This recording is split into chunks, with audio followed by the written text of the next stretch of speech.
and welcome again to my garden.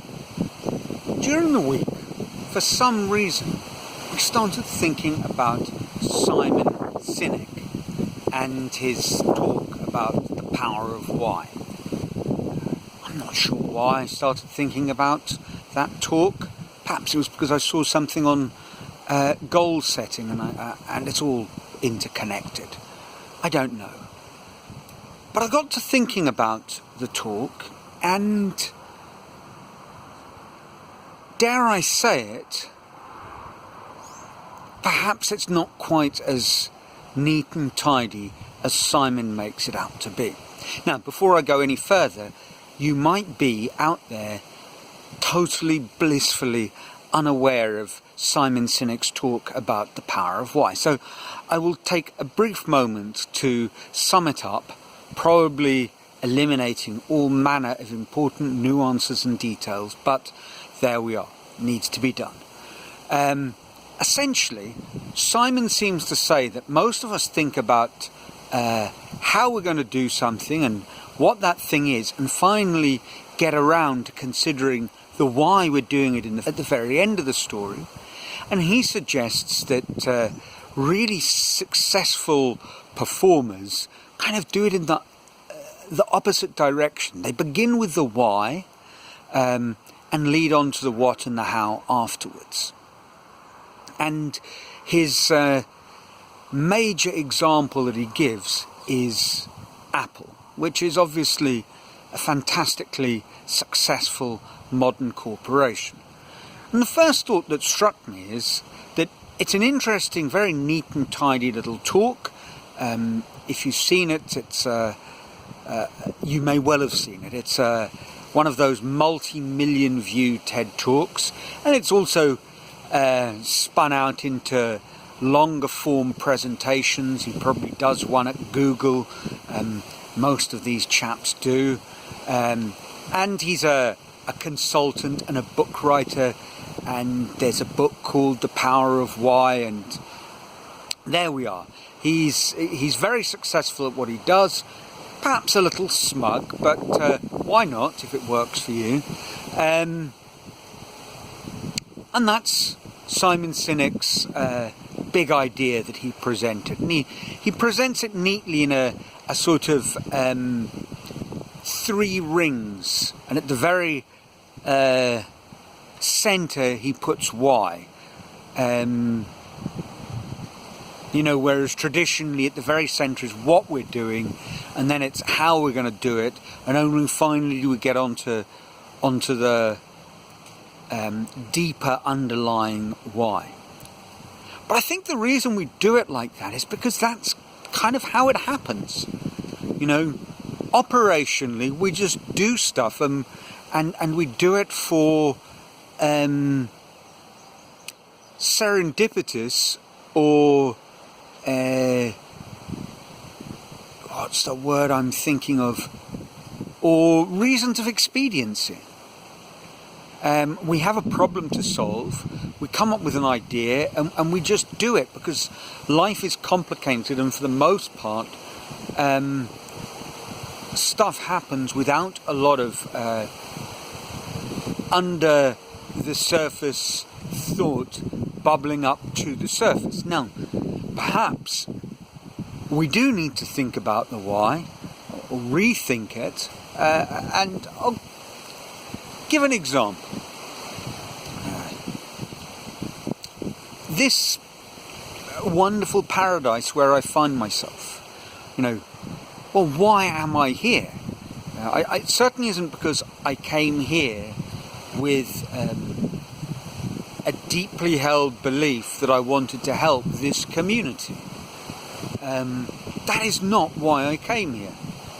I came here, I suppose, for 2 reasons. First of all, my wife is from here, and this is what I mean by expediency. I came here visiting her parents, I suppose getting to know where she'd grown up a little bit better, and there was land available, and I was driven by a crazy idea.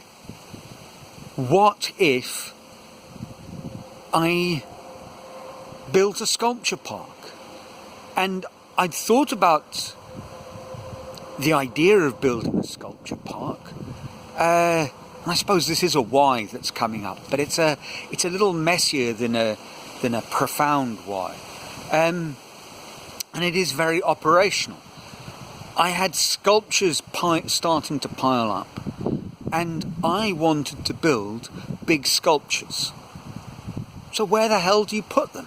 Now, I don't think that's what Simon Sinek has in mind as to a why. Why am I here? Because I want to answer the question of where I'm going to put my sculptures. That seems much more of a what and how I'm going to go about storing my sculptures.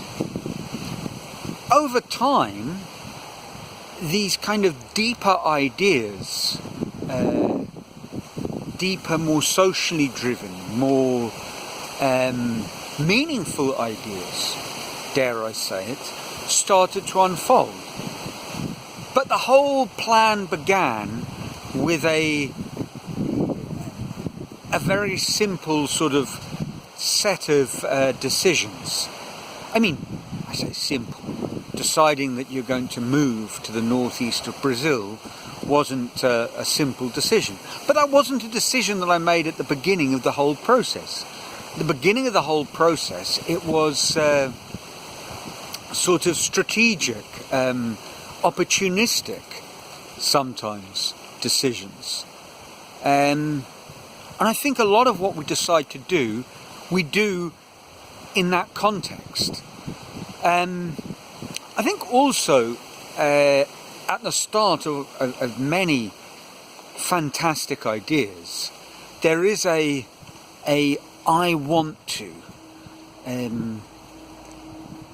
which is much more egocentric.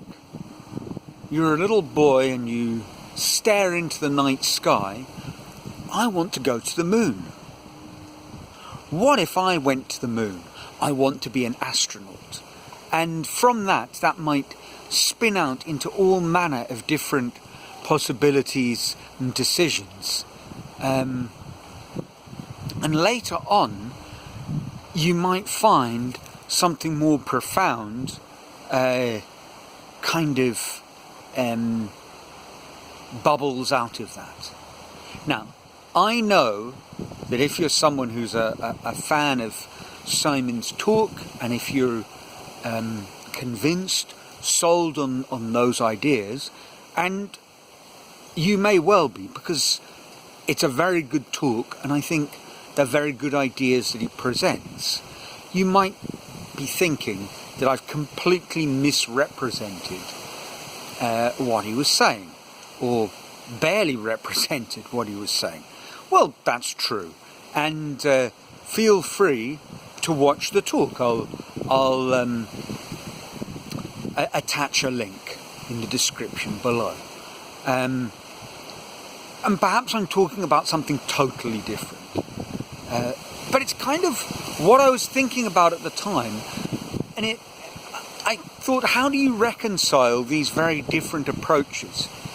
And of course, I came to the conclusion that, like all of these very neat ideas, they are perhaps best understood in terms of processes that unfold over time, feedback loops. I did in one of these films, I spoke about the famous flow diagram of Csikszentmihalyi, the late, very recently deceased father of positive psychology, and this fantastic idea of flow, and how we sort of spiral through these different phases. Perhaps that's something that's kind of true of Simon Sinek's 3 circles, that it's kind of like a spring that's sort of bouncing up and down, and at some point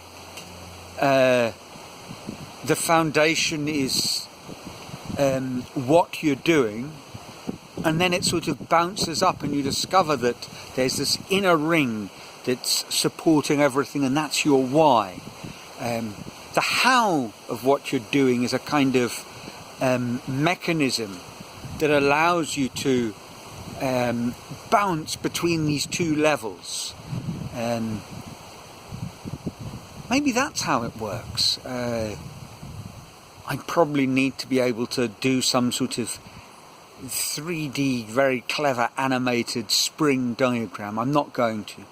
If I work out how I can do that in a belt and braces sort of way, maybe I'll share it with you. But for the time being, just imagine it as a sort of those three rings as kind of like three circles linked together in a spiral that sort of spirals up and down, and the outer circle then spirals up and is at the top, and something like that. I'm not sure. That's what I've been thinking about this week. Well, it's not the only thing I've been thinking about. Really, my time has been spent in much more concrete terms, preparing for an art presentation at the Festival of Gastronomy in Pontal de Maceió, the beach of Fortim, one of the nearby towns. And I'm going to do some live sculpture, which is very exciting. And I've prepared some little booklets, which I'll share with you later on. And so I was busy getting those printed, and I've been thinking about what I'm going to make in my live sculpture, how it will all pan out, and preparing the sculptures for their trip to the beach. And it's all very exciting. So the thoughts that I've had of a more philosophical nature, appropriate for a garden talk, have been few and far between this week. But then Simon Sinek's Power of Why just floated into my mind when I was taking a break and watching another video. And perhaps that is how things work for me. You know, for me, the really powerful driver is serendipity. It's chance encounters and ideas that float into your mind intuitively, and then another idea kind of links up with it, and who knows where they come from. And I think about these deeper questions as a sort of way of linking them together, but it's certainly not a conscious kind of thing, and I don't think it is for most of us. Steve Jobs himself, of Apple fame, would speak of joining the dots backwards, and that's how we join the dots. We see these linking ideas after the fact, and at that point, when we get in touch with our why, that might then become a very powerful organising principle, something that works if you are at the organisational stage, at the point when you are a brand or a company. But for those of us just winging it in a beautiful garden in the northeast of Brazil, well, it's all chance thoughts and encounters. And that's the note I'll leave you with this week. So, as always, I hope you're well, that your lives are filled with joy. And until next week, when I can let you know how my exhibition went, although I'll share a few mini films, no doubt. Till next week, it's ciao from a sunny Brazil.